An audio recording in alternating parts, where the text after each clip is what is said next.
Aloha, everyone. This is Tasha with LA Live Action, here to educate, elevate, and advocate for you to get to your next empowerment level, whatever that level may be. And I have a really awesome guest who is coming from very, very far away. So this is my guest, Jackie. Jackie, how are you? How are you? I am good. Okay. It's been interesting over here in Israel. Numbers are high, kids are still home. So there's like this collective stress in the air, but you know, I have so much to be grateful for at the same time. And I'm just so happy to be here and connect with amazing women like you. Thank you. Oh, flattery. I'm so excited. Um, so it always brightens up my day. My day's just Yeah, starting. So what part of Israel are you in? I am in a town called Efrat. So it's like a suburb of Jerusalem. It's Okay. right next to Bethlehem, actually. Okay, very Neighbors. cool. Very Yeah. cool. And can you just share a little bit about your work? Like what, first we were on Instagram that had some interesting technical difficulties, but I want people to be able to find you. So if you can Yeah. share the handle, also share your business, and just give a little overview of what you do, that would be really cool. Sure. So my business is called Queenrise Power Training, and you can find it at queenrisepower.com. Instagram handle is also Queenrise Power. So all unified. That was And easy. yeah, that was Done. easy. Queenrise Power, it's all one word. And yeah, I work in ESD and I'm teaching empowerment self-defense. I do one-on-one and I do all kinds of things, but my like meat and potatoes that I love to offer is my mother-daughter course, where mothers and their teen daughters, generally between the ages of 9 and 12, do the course together. And it's just really Aw. beautiful. Oh, Yeah. that's so great. And Yeah. how long have you been doing this work? I have been doing empowerment self-defense work for going on 11 years now. That's amazing. That's really Yeah. cool. And Yeah. how did you get involved with it originally? It's like a crazy thing that I didn't even really search for. It's one of those things that sort of the universe brought it to me. You know what I mean? I Yeah. was just looking for, I studied martial arts since I was a little girl. And then I moved to Israel. And in Israel, it's different, like there's not just like tons of dojo options out there. Like I didn't find anything that I really connected to. I was looking for an authentic Chinese dojo, like something very specific, and instead I landed on this like really tiny, awesome kickboxing class, which was like super fun and super empowering. And then when my instructor left, she was like, you could totally teach this class. And I was like, oh, me? Yeah. And I was like, wait a minute, I have a background in martial arts. Like I kill it in this class. Like, yeah, I could. And then I stumbled upon Al Halev. And I'm sure you know Al Halev because Yes. founder is the same founder as ESD Global. She's also from Efrat, by the way. So I stumbled upon Al Halev through a crazy, I don't know if you want to hear the story. It's Yes, I kind of do. crazy. Yeah. Yeah. Oh my gosh. It's so random though. Okay, listen to this. I had just gotten married to my husband, who is like a phenomenal musician. He has been playing with this friend of his, a bass player, since they were like, I don't know, babies. They've been playing music together, right? I ran into his friend on a bus in Jerusalem. And I was like, where are you going? And he was like, I'm coming from rehearsal. We're rehearsing. Ooh, phone fell. Sorry about that. We are rehearsing the musical Rent up on the roof of this place called El Halev. And he's like, oh, you have like a brown belt. You could teach at El Halev. And I was like, what's El Halev? So they used to do like shows on the roof of this place. Yudit's daughter used to put plays together, and like they used to use the roof as this whole like place to do shows. That's cool. So random, right? Yeah. So I looked it up. I did an interview, and they were like, "Listen, you can teach kickboxing here if you do this certification, this self-defense certification. I was like, okay, like I had no idea what it was even. I Nice. literally didn't even know what it was until I started learning it. And I didn't even really start learning it until I had to go through all of the biology and physiology and psychology that you have to learn before you even start learning the practical stuff. But it completely changed my view of self-defense and martial arts in general. Like completely blew it Isn't that out of the amazing? water. Yes. Yeah. Yes. Yeah, no, I love it. I'm actually have a Japanese martial arts background predominantly, but I've done like Tai Chi Chuan and Tai Chi and stuff. But for Cool. me, with doing ESD, I just think it's so great because it's actually more along the lines of what I ended up putting together for my own curriculum because I wanted something that was going to be tangible, something that was going to be practical, Yeah. something that I could use if I'm like wearing 3-inch heels in a dress, which for Yes. me, in a lot of my videos, I'm wearing like a jumpsuit or I'm wearing a dress or something along I those lines. saw you So wearing a dress. I was like, that's so cool. yes, I originally started doing that because I used to go salsa dancing a lot, and I had some different stuff happen to me there, and I realized, gosh, over 50% of the stuff that I was learning at my dojo was not going to help me in those situations Yeah. when I'm wearing 3-inch heels and a dress. So I need to Yeah. know how to defend myself wearing 3-inch heels and a dress. So is it like a Yes. fun thing? So tell me more about you when it comes to your business and everything like that. You've been doing this work for 11 years. How long has your business been open? And then also, are you doing anything online? Great question. So I have my business opened 2 years ago. It was called Mama's Crushing Fitness. It was originally a strictly fitness business. I thought that I needed to break up with self-defense. And turns out self-defense is my one true love forever and ever. But I just had to come to that conclusion, through a journey. So now I do both. But it was focused on postnatal fitness and prenatal fitness and sort of this other mode of empowering women. And then I think when Corona hit, you sort of start to like reassess what's important. And that's when I realized self-defense really is the thing for me, really is the way that I like, it's what I was put here on the earth to do. Like, that's clear to me now.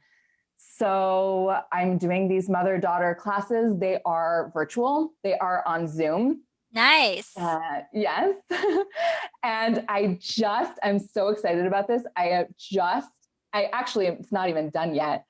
I am about to finish my free guide that anybody in the world can download, that if you have any concerns about your child's safety, but you don't want to limit their freedoms or control them, and you want to actually empower them to read their own internal danger signals and live a free, empowered life, then this is like perfect for you.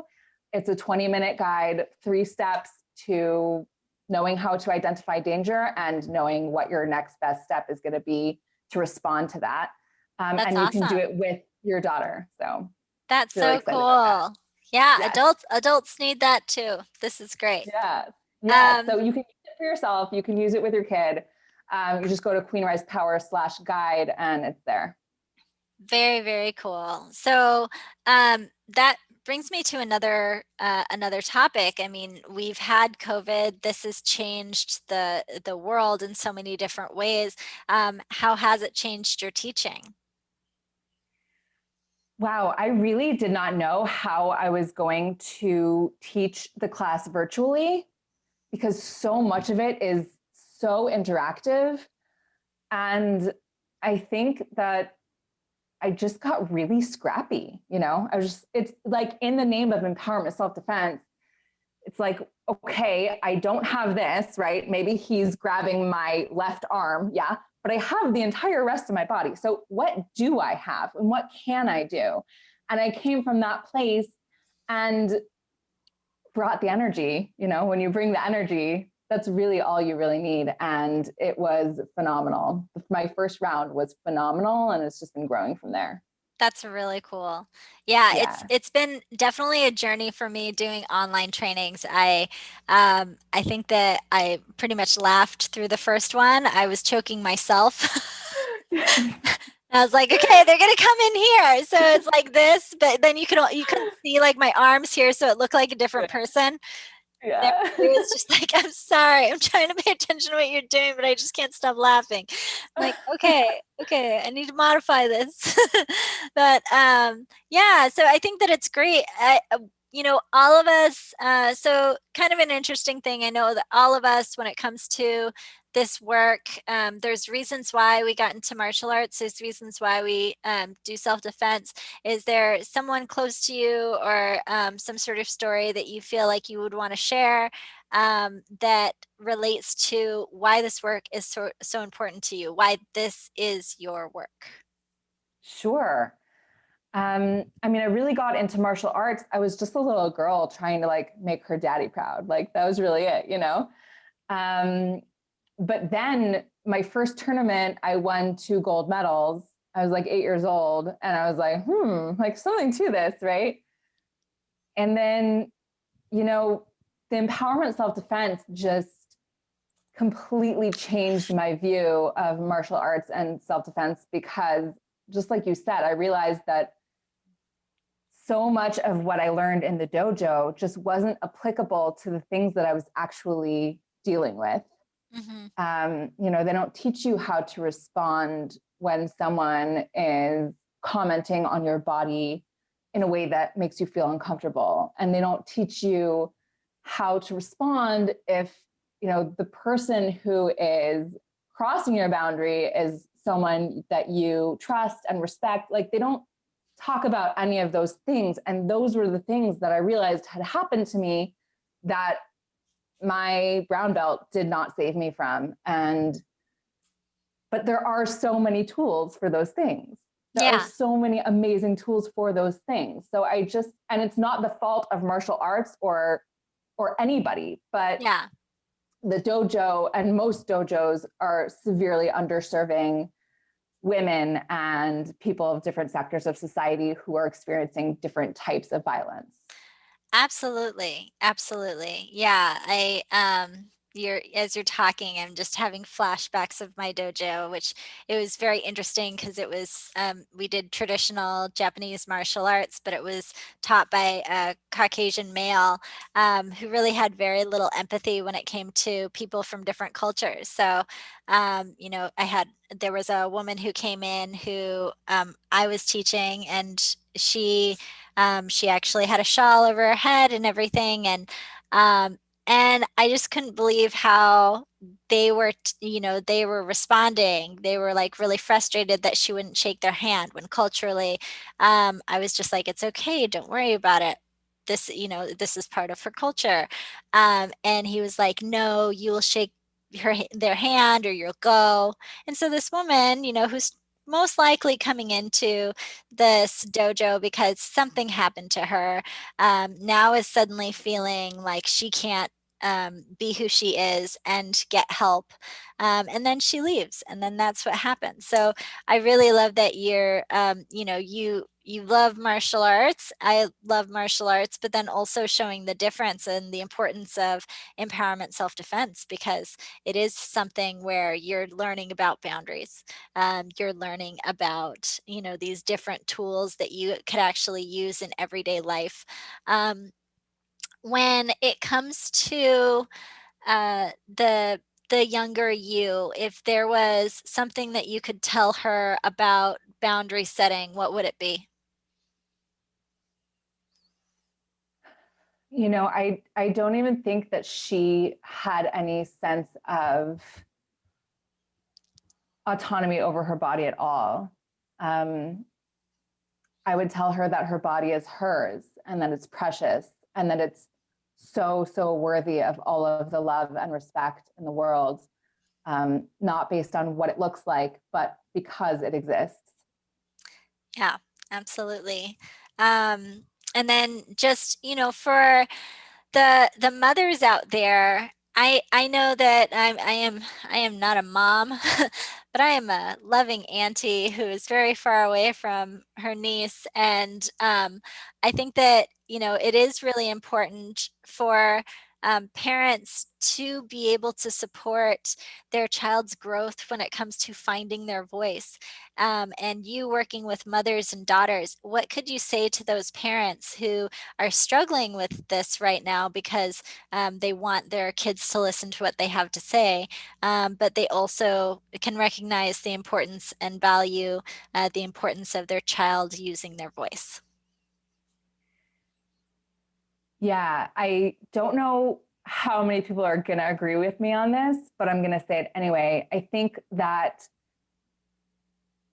you show your child how to be treated, how you show your child how they should expect to be treated.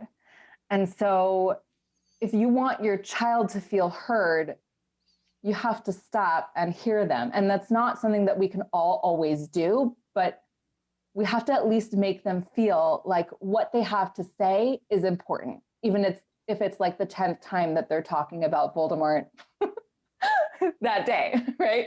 Yes, um, yes. what they have to say is important, and more importantly even than that is that their emotions are important, because it really all comes down to that. How do we know if something is off, if we're in danger, if we should even be responding, if we even have a boundary? It's all based on our emotions. We are emotional beings, and children are just as emotional, even more so. They're like 100% just emotional beings. So just allowing your children to have emotions, and let them, and just holding space for that instead of trying to calm them down all the time, which is hard, I know, but doable, Hmm. especially when we're taking care of our own emotions. This is like a whole thing, but Yeah, basically letting your kids feel and letting them feel heard. yeah.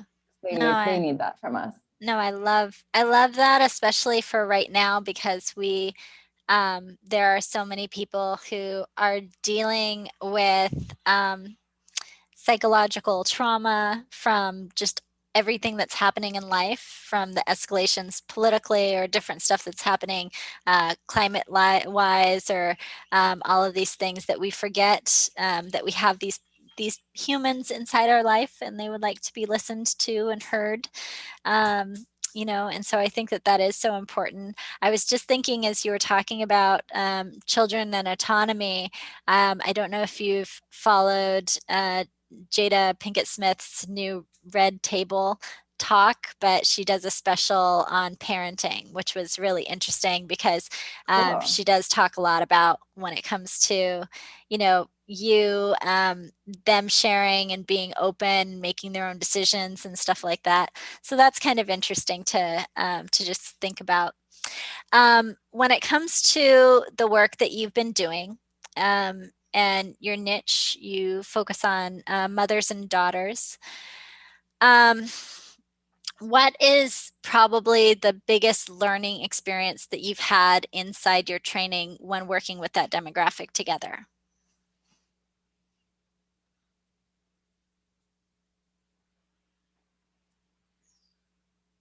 It's so interesting for me to see like the way that the girls respond to seeing their mothers in power. That was eye-opening for me, because I think, girls, we see our moms as moms, and a lot of times we don't really see them so much outside of that role. Mm-hmm. And for a girl to see her mother totally 100% in her power, standing powerfully, speaking powerfully, yelling, using her body in an incredibly powerful way, it can totally change your daughter's idea of what it means to be a woman. Mm-hmm. And that has been so beautiful. And on the flip side, so many moms are just, because we love our daughters so much, we just want to protect them. We just want to protect them. We are just so scared that what happened to us might happen to them. And so we try to just do everything we can to keep them safe. And sometimes, that can backfire if it comes out as trying to limit their freedoms. But the first time I heard a mother say, and this was a mother who had a hard background, hard things happen in her family, saying just like, I 100% trust that my daughter can take care of herself now. Yeah.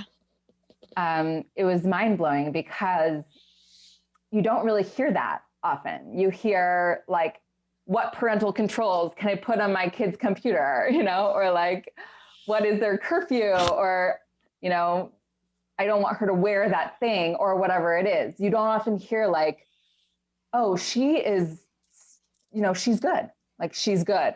She can take care of herself, and she's ready to, because in the teenage years, it's like, they're so close to being on their own that's where you need to see them already and treat them already so that they learn how to do that, So it was really, that's a lot of the stuff that I've learned. No, I think that's all those things. It's wonderful. I really like what you're saying about the importance of your child seeing you in a place of power, because we are such learned creatures. And even, for me, with one of my clients, part of the reason why she's doing private lessons with me is because of the fact that she had all these things happen to her when she was younger.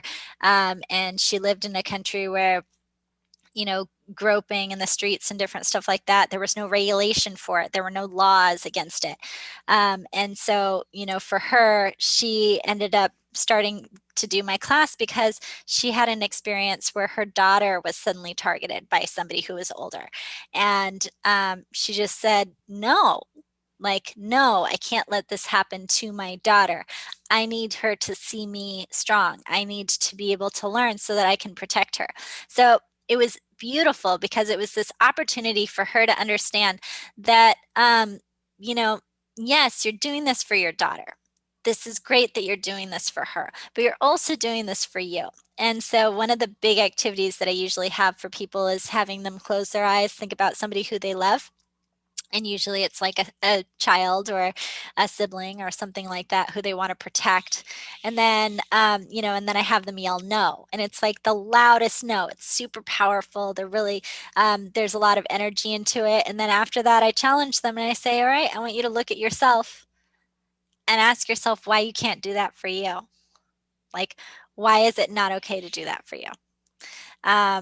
And so, I absolutely love the work that you're doing. I think that it's really amazing. And I hope that more people join. I just want to mention again your offering that you have. So if you could just say that really quick, say your social media handle, and then we will wrap up this magic. Sure. Yeah. My Instagram account is, I'm living there. I respond to all my messages.